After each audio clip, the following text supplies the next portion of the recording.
जो जन्म से अंधा था। हे रबी, किसने पाप किया था कि यह अंधा जन्मा? इसने या इसके माता पिता ने? इसका अंधा होना ना तो इसके ना इसके माता पिता के पापों का प्रतिफल है, परंतु ये इसलिए हुआ कि परमेश्वर के काम उसमें प्रकट हो। जब तक दिन है हमें उसके काम करते रहना है जिसने मुझे भेजा है। वो रात आने वाली है जिसमें कोई काम नहीं कर सकता।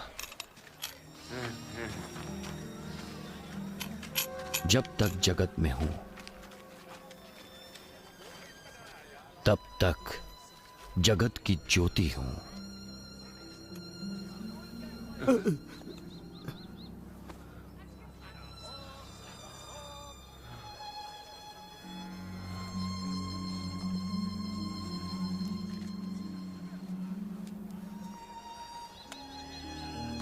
ये कहकर यीशु ने भूमि पर थूका और उस थूक से मिट्टी सानी और उस मिट्टी को उस अंधे की आंखों पर लगा दी।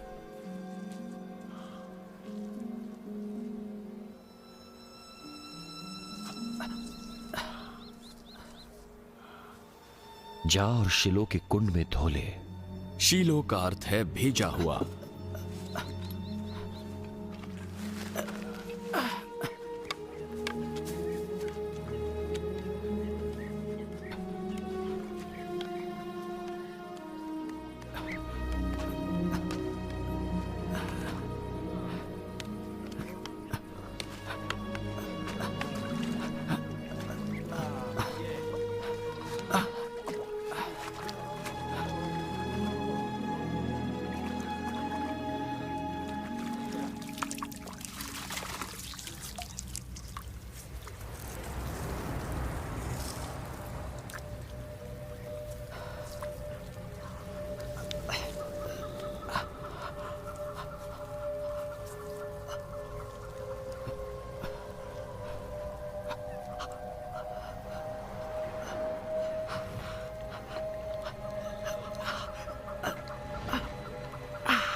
उसने जाकर धोया और देखता हुआ लौट आया।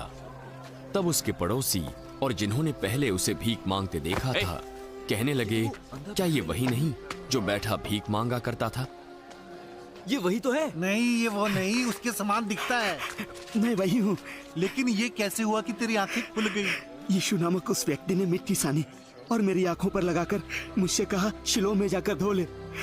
तो मैं गया और जैसे ही धोया मैं देखने लगा। वो कहाँ है? मैं नहीं जानता। लोग उसे, जो पहले अंधा था, फरीसियों के पास ले गए। जिस दिन यीशु ने मिट्टी सान कर उसकी आंखें खोली थी, वो सब्त का दिन था।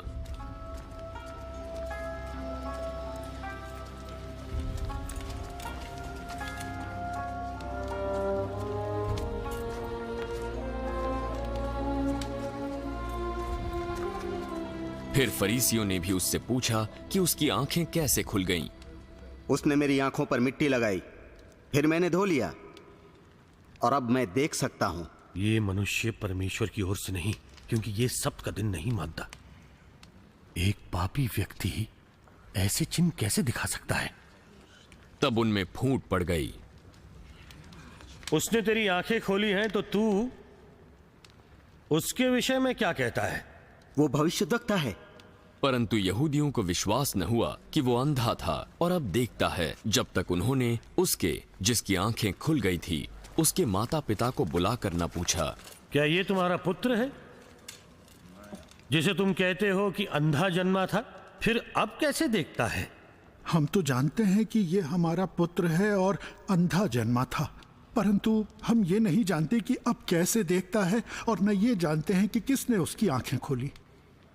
वो सियाना है, उसी से पूछ लो, वो अपने विषय में आप कह देगा। ये बातें उसके माता पिता ने इसलिए कही क्योंकि वे यहूदियों से डरते थे, क्योंकि यहूदी एक मत हो चुके थे कि यदि कोई कहे कि वो मसीह है तो आराधनालय से निकाला जाए।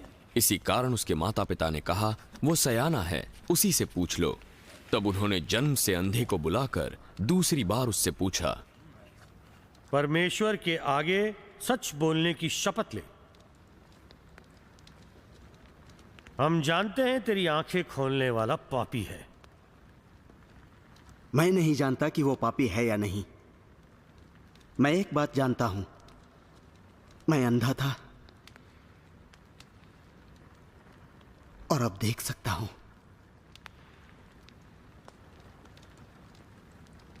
उसने तेरे साथ क्या किया? उसने किस तरह तेरी आंखें खोली? मैं तो तुमसे कह चुका हूं और तुमने नहीं सुना। अब दूसरी बार क्यों सुनना चाहते हो? क्या तुम भी उसके चेले होना चाहते हो? तब वे उसे बुरा भला कहकर बोले, तू ही उसका चेला है। हम तो मूसा के चेले हैं। हम जानते हैं कि परमेश्वर ने मूसा से बात की, परंतु इस व्यक्ति को नहीं जानते कि वो आया कहां से है।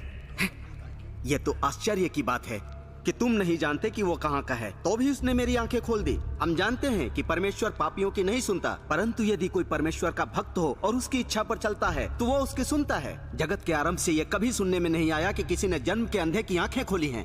यदि ये व्यक्ति परमेश्वर की ओर से ना होता तो कुछ भी नहीं कर सकता।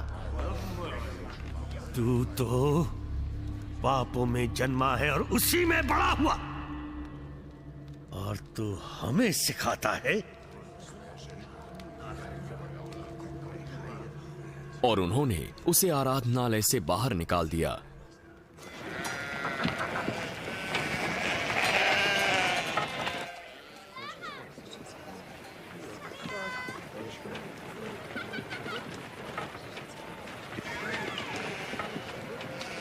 जब यीशु ने सुना क्या हुआ था, तब वो जाकर उस व्यक्ति से मिला। क्या तू परमेश्वर के पुत्र पर विश्वास करता है? हे प्रभु, वो कौन है कि मैं उस पर विश्वास करूं? तूने उसे देखा भी है, और जो तेरे साथ बातें कर रहा है वो वही है। मुझे विश्वास है प्रभु। और उसने यीशु को दंडवत किया।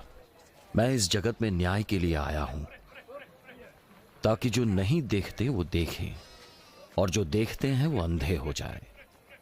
जो फरीसी उसके साथ थे, उन्होंने ये बातें सुनकर उससे कहा, कहीं तेरा अर्थ ये तो नहीं कि हम अंधे हैं?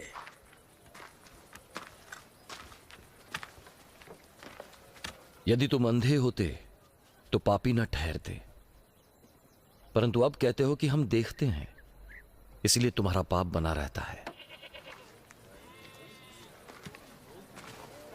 मैं तुमसे सच सच कहता हूं कि जो कोई द्वार से भेड़शाला में प्रवेश नहीं करता, परंतु किसी दूसरी ओर से चढ़ जाता है, वो चोर और डाकू है।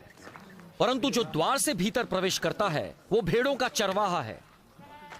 उसके लिए द्वारपाल द्वार खोल देता है, और भेड़ें उसकी आवाज सुनती है, और वो अपनी भेड़ों को नाम ले लेकर बुलाता है और बाहर ले जाता है। जब वो उन्हें बाहर निकाल चुकता है तो वो उनके आगे आगे चलता है, क्योंकि वे उसकी आवाज पहचानती है। परंतु वे पराये के पीछे नहीं जाएंगी, परंतु उससे भागेगी, क्योंकि वे परायों की आवाज नहीं पहचानती। यीशु ने उनसे ये दृष्टांत कहा, परंतु वे न समझे कि ये क्या बातें हैं जो वो हमसे कहता है। तो यीशु ने फिर कहा, मैं तुमसे सच सच कहता हूं, भेड़ों का द्वार मैं हूं। जितने मुझसे पहले आए वे सब चोर और डाकू हैं, परंतु भेड़ों ने उनकी नहीं सुनी। द्वार मैं हूं। यदि कोई मेरे द्वारा भीतर प्रवेश करे तो उद्धार पाएगा, और भीतर बाहर आया जाया करेगा और चारा पाएगा। चोर किसी और काम के लिए नहीं, परंतु चोरी करने और घात करने और नष्ट करने को आता है।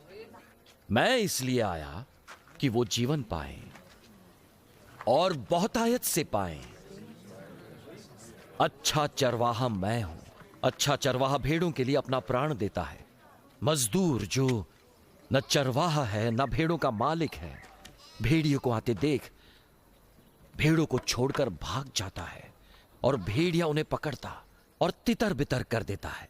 वो इसलिए भाग जाता है क्योंकि वो एक मजदूर है और उसको भेड़ों की चिंता नहीं। अच्छा चरवाहा मैं हूं। मैं अपनी भेड़ों को जानता हूं और मेरी भेड़ें मुझे जानती हैं। जैसे पिता मुझे जानता है वैसे मैं उसे जानता हूं, और मैं उनके लिए प्राण देने को तैयार हूं। मेरी और भी भेड़ें हैं जो इस भेड़शाला की नहीं, मुझे उनको भी तो लाना है। वो मेरी आवाज सुनेंगी तब एक ही झुंड का एक ही चरवाहा होगा। पिता इसलिए मुझसे प्रेम रखता है कि मैं अपना प्राण देता हूं कि उसे फिर ले लूं।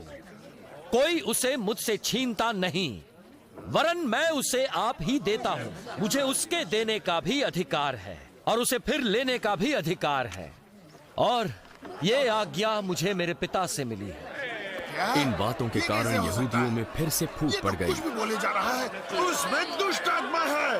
वो पागल है। तुम उसकी क्यों सुनते ये हो? बातें ऐसी व्यक्ति की नहीं जिसमें दुष्टात्मा हो। क्या दुष्टात्मा अंधों की आंखें खोल सकती है?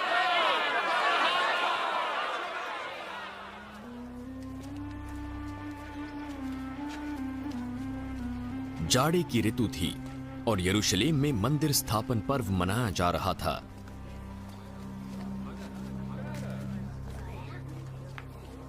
यीशु मंदिर में सुलेमान के ओसारे में टहल रहा था जब लोगों ने उसे आ घेरा। तू हमारे मन को कब तक दुविधा में रखेगा? हमें साफ साफ कह दे, क्या तू मसीह है? मैंने तुमसे कह दिया, पर तुम विश्वास करते ही नहीं। जो काम मैं अपने पिता के अधिकार से करता हूं वो मेरे गवाह है, पर तुम विश्वास नहीं करोगे क्योंकि तुम मेरे भेड़ नहीं हो। मेरी भेड़ें मेरी आवाज सुनती है, मैं उन्हें जानता हूं और वो मेरे पीछे पीछे चलती है। मैं उन्हें अनंत जीवन देता हूं और वो कभी नहीं मरेंगी। कोई उन्हें मेरे हाथ से छीन न लेगा। मेरा पिता जिसने उन्हें मुझको दिया है